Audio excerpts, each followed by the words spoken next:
Hey friends, today I want to dive into a topic that seems so simple on the surface, yet it's one of those gardening things that can make or break your entire harvest.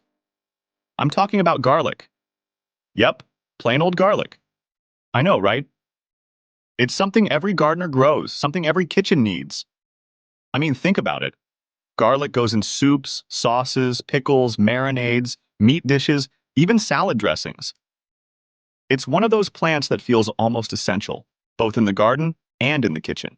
And because it feels so simple, a lot of people don't give it much thought. You grab some cloves, stick them in the ground in the fall, and boom, you figure you'll have a nice harvest next summer. Easy, right? Well, not exactly. And that's where so many people, myself included, go wrong. Garlic might look easy, but it's picky about one big thing: where you plant it. And if you ignore that part, you can end up with tiny bulbs, rotten cloves, or even lose your entire crop. I've been there myself. When I first moved out to my place, I thought I knew better. I had a few empty garden beds, grabbed some cloves, and planted them wherever I saw space. No planning, no thinking. And in the spring, everything looked okay. Little green shoots popped up and I thought, perfect, I nailed it. But by summer, those bulbs were pathetic. Some had rotted, some had dried up, and most were so small they weren't even worth peeling. My neighbor walked over, shook his head, and said, "You planted them in the wrong spot. Garlic doesn't work like that." At the time, I laughed it off, but later I realized he was absolutely right. That's why I'm making this video, because I don't want you to go through the same disappointment I did. If you want big, healthy, beautiful garlic, the number one thing you need to get right is location. Where you plant garlic matters more than you think. And today, I'm going to break down exactly where you should never plant garlic, and then I'll share the best spots where it thrives.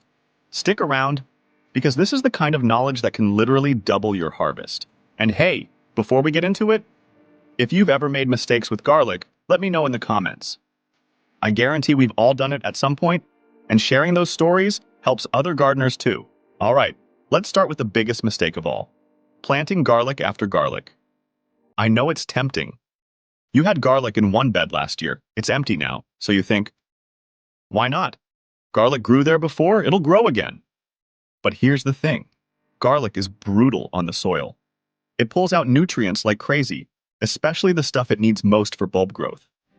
And not only does the soil get exhausted, it also builds up diseases and pests that love garlic. Things like nematodes, fungal spores, and pests that overwinter in the soil.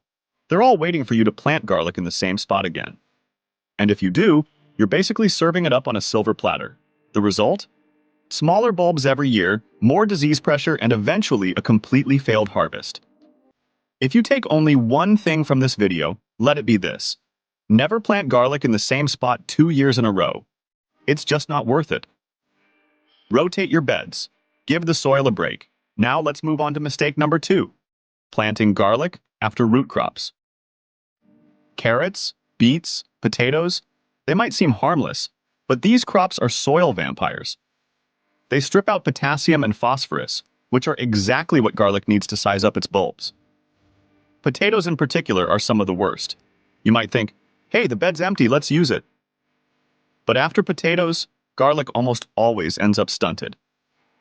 I've tried it myself after beets, and let me tell you, the bulbs came out half the size they should have been. So if you're serious about garlic, avoid planting it after root vegetables. Now let's talk about family drama. Garlic has some relatives in the plant world that you really don't want it near. And I don't mean because they'll fight for nutrients. I mean because they share diseases and pests. The first big one is onions. It seems logical, right? They're both alliums, so you figure they get along. Nope. Garlic and onions attract the same pests: onion maggots, thrips, nematodes, and they pass diseases back and forth. If you plant garlic right after onions, you're just asking for trouble. And here's one that surprises a lot of people: tomatoes. Yep, tomatoes. They don't seem related, but they share certain fungal diseases that linger in the soil. Same thing with strawberries, believe it or not. They leave behind pathogens that garlic is super vulnerable to. So if you had onions, tomatoes, or strawberries in a bed last year, don't even think about putting garlic there this fall. Another sneaky mistake people make is planting garlic in freshly dug soil. I used to think this was a good idea. Turn the soil, loosen it up, get it all fluffy, and then plant. But garlic actually hates that. If the soil is too loose, the cloves can sink too deep, making it hard for them to sprout in spring. Freshly dug soil also tends to hold too much water and air, which can cause cloves to rot. The trick is to prepare your garlic bed at least 2 weeks ahead of planting. That way, the soil has time to settle and stabilize, and your garlic will be much happier. Let's talk about poor soil. Garlic is not a plant that will forgive you for neglect. If you try to plant it in worn-out, nutrient-depleted soil, all you'll get is tiny, miserable bulbs. Garlic is a heavy feeder. It wants rich, balanced soil with plenty of phosphorus and potassium. So if you just harvested something and the soil is tired, don't drop garlic in there without adding compost, aged manure, or a good dose of minerals. And let me stress this, never use fresh manure. Fresh manure in garlic is a disaster. It burns the cloves, spreads disease, and guarantees rot. Stick with composted organic matter and balanced fertilizers. Now let's talk about moisture. Garlic does not like wet feet. If your garden has low spots where water collects in the spring, garlic is going to struggle. I made this mistake once, planting in a bed that looked fine in the fall, but come spring, it was a swamp. Half my crop rotted right in the ground. If you've got a low area, the solution is simple. Build raised beds. They don't have to be fancy. Even 6 or 8 inches higher can make all the difference, keeping your garlic dry enough to thrive. And here's one more critical thing. Garlic hates acidic soil. If your soil pH is too low, say under 6, garlic will never reach its potential.